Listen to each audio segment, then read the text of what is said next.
By election ಗೆಲ್ಲಲು ಸಹೋದರ ಮಧ್ಯೆ ಸಂಧಾನ. ಜೋರಾದ ಬಾಗಲಕೋಟೆ ಉಪಚುನಾವಣೆಯ ಕಾವು. ಮಲ್ಲಿಕಾರ್ಜುನ್ ಚರಂತಿಮಠ್ ಮತ್ತು ವೀರಣ್ಣ ಚರಂತಿಮಠ್ ಬೈ ಎಲೆಕ್ಷನ್ ಗೆಲ್ಲೋದಕ್ಕೆ ಸಹೋದರರ ಮಧ್ಯೆ ಸಂಧಾನ. ಜೋರಾದ ಬಾಗಲಕೋಟೆಯ ಉಪಚುನಾವಣೆಯ ಕಾವು. ಮಲ್ಲಿಕಾರ್ಜುನ್ ಚರಂತಿಮಠ್ ಮತ್ತು ವೀರಣ್ಣ ಚರಂತಿಮಠ್ ಬಿಜೆಪಿಗೆ ಬರುವಂತೆ ಮಲ್ಲಿಕಾರ್ಜುನ್ಗೆ ಪರೋಕ್ಷ ಆಹ್ವಾನ. ಅಚ್ಚರಿ ಮೂಡಿಸಿದಂತಹ ಬಿಜೆಪಿಯ ವೀರಣ್ಣ ಚರಂತಿಮಠ್ ನಡೆ. ಈ ಹಿಂದೆ ಪಕ್ಷೇತರ ಅಭ್ಯರ್ಥಿಯಾಗಿದ್ದಂತಹ ಮಲ್ಲಿಕಾರ್ಜುನ್ ಪಕ್ಷಕ್ಕೆ ಬರುವವರು ಬರಲಿ ಅಂತ ವೀರಣ್ಣ ಚರಂತಿಮಠ್ ಈಗ ಹೇಳಿದ್ದಾರೆ. ಬಿಜೆಪಿಯಲ್ಲಿ ವೈಮನಸ್ಸಿದ್ರೂ ಕೂಡ ಒಗ್ಗಟ್ಟು ಪ್ರದರ್ಶನ ಮಾಡೋಕೆ ಮುಂದಾದ್ರ ಅಂತ. ಎಂಎಲ್ಸಿ ಪಿಎಚ್ ಪೂಜಾರ್ ಜೊತೆಗೂ ಹೊಂದಾಣಿಕೆ ಅನ್ನುವಂಥದ್ದಿದೆ. ಬಾಗಲಕೋಟೆಯನ್ನ ಗೆಲ್ಲಲು ಮುಖಂಡರು ಭಾರೀ ತಂತ್ರಗಾರಿಕೆಯನ್ನ ಮಾಡುತ್ತಿದ್ದಾರೆ. ಹೀಗಾಗಿ ಪಕ್ಷ ಬಿಟ್ಟು ಹೋದವರನ್ನ ಮತ್ತೆ ಸೇರಿಸುವಂತಹ ಯತ್ನ ಮಾಡಲಾಗ್ತಿದೆ. ಹಿಂದೆ ನಾನಾ ನೀನಾ ಎಂದು ಅಬ್ಬರಿಸಿದ್ರು ಈ ಸಹೋದರರು. ಈಗ ಸೈಲೆಂಟ್ ಆಗಿ ಚರಂತಿಮಠ್ ಬ್ರದರ್ಸ್ ರಣತಂತ್ರ ಮಾಡುತ್ತಿದ್ದಾರೆ. ಬಾಗಲಕೋಟೆಯ ಮತಕ್ಷೇತ್ರದ ಉಪ ಚುನಾವಣೆಯ ಕಾವಿದು.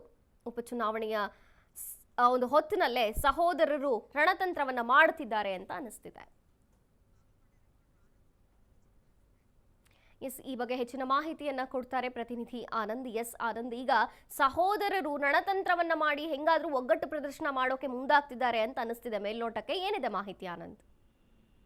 ಮಂಜರಿ, ಏನು ಅಂದ್ರೆ ಈಗ ಬಾಗಲಕೋಟೆ ಮತಕ್ಷೇತ್ರ ಉಪಚುನಾವಣೆ ಕಾವು ಒಂದು ತೀವ್ರ ಸ್ವರೂಪ ಪಡೆಯುತ್ತದೆ ಅಂತ ಹೇಳ್ಬೋದು. ಯಾಕಂದ್ರೆ ಬಿಜೆಪಿ ಹಾಗೂ ಕಾಂಗ್ರೆಸ್ ಪಕ್ಷದ ಮಧ್ಯೆ ಏನು ಒಳ ತಂತ್ರಗಳು ನಡೀತಾ ಇದಾವೆ.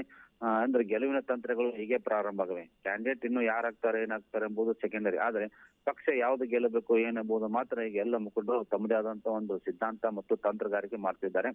ಬಿಜೆಪಿ ಪಕ್ಷದಲ್ಲಿ ಈಗಾಗಲೇ ಏನಂದ್ರೆ ಈಗ ಏನು ಮಾಜಿ ಶಾಸಕರಂತ ವೀರಣ್ಣ ಚರಂತಿಮಠ್ ಅವರ ಸೋದರಾಗಿರುವಂತಹ ಮಲ್ಲಿಕಾರ್ಜುನ್ ಚರಂತಿಮಠ್ ಅವರ ಇದು ಮಾತಿನ ಒಂದು ಶೈಲಿ ನೋಡಿದ್ರೆ ಇಬ್ರು ಮತ್ತೆ ಒಂದಾಗುವಂತ ಸಾಧ್ಯತೆ ಇದೆ.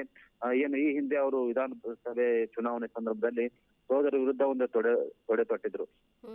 ಹೀಗಾಗಿ ಪಕ್ಷೇತರ ಒಂದು ಅಭ್ಯರ್ಥಿಯಾಗಿ ಅವರು ಸ್ಪರ್ಧೆ ಮಾಡಿದ ಹಿನ್ನೆಲೆಯಲ್ಲಿ ಅವಾಗ ಏನು ಈಗ ಮಾಜಿ ಶಾಸಕರಿದ್ದಾರೆ ಅವರು ಸೋಲುಕೊಂಡಿದ್ರು. ಕಾಂಗ್ರೆಸ್ಗೆ ಒಂದು ಗೆಲುವು ಬಂದಿತ್ತು. ಈಗ ಕಾಂಗ್ರೆಸ್ ಪಕ್ಷದ ಏನು ಒಂದು ಸೋಲಿಗಾಗಿ ಈ ಬಿಜೆಪಿ ಪಕ್ಷದವರು ಒಂದು ರಣತಂತ್ರ ಮಾಡ್ತಿದ್ದಾರೆ. ಯಾಕಂದ್ರೆ ಈ ಸೋದರನ್ನೆಲ್ಲ ಒಂದುಗೂಡಿಸಬೇಕು ಮತ್ತು ಯಾಕಂದ್ರೆ ಸೋದರನ ಒಂದುಗೂಡಿಸಿದ್ರೆ ಮಲ್ಲಿಕಾರ್ಜುನ್ ಚರಂತಿಮಠ್ ಅವರಿಗೆ 10,000 ಓಟ್ ಪಡೆದ್ರು ಕಳಿಸ್ತಾರೆ. ಈ ಸಾರಿ ಅವ್ರಿಗೆ ಅದೆಲ್ಲ ಪ್ಲಸ್ ಆಗುತ್ತೆ ಅನ್ನೋದು ಒಂದು ಮಾಹಿತಿ. ಮತ್ತೆ ಇದ್ರ ಜೊತೆಗೆ ಏನು ವಿಧಾನ ಪರಿಷತ್ತಿನ ಸದಸ್ಯರಾಗಿರುವಂತ ಏನು ಪಿಎಚ್ ಪೂಜಾರು ಅವ್ರಿಗೂ ಮತ್ತು ವೀರಣ್ಣ ಚರಂತಿಮಠ್ ಅವ್ರಿಗೂ ಹೊಂದಾಣಿಕೆ ಮಾಡುವಂತ ತಂತ್ರ ಮಾಡ್ತಾ ಇದ್ದಾರೆ. ಹೀಗಾಗಿ ಏನು ರಾಜ್ಯ ಮಟ್ಟದ ಮುಖಂಡರು ಗತಾಯವಾಗಿ ಬಾಗಲಕೋಟೆ ಮತಕ್ಷೇತ್ರವನ್ನು ಕಮಲ ಅರಳಿಸಬೇಕು ಅನ್ನೋ ಉದ್ದೇಶದಿಂದ ಎಲ್ಲ ತಂತ್ರಗಾರಿಕೆ ಮಾಡುತ್ತಿದ್ದಾರೆ. ಅದು ಯಾವ ನಿಟ್ಟಿನಲ್ಲಿ ಸಕ್ಸಸ್ ಆಗುತ್ತದೆ ಎಂಬುದನ್ನು ಕಾದು ನೋಡಬೇಕಾಗಿದೆ ಮಂಜರಿ. ಓಕೆ ಆನಂದ್, ಥ್ಯಾಂಕ್ ಯು ನಿಮ್ಮೆಲ್ಲ ಮಾಹಿತಿಗಾಗಿ.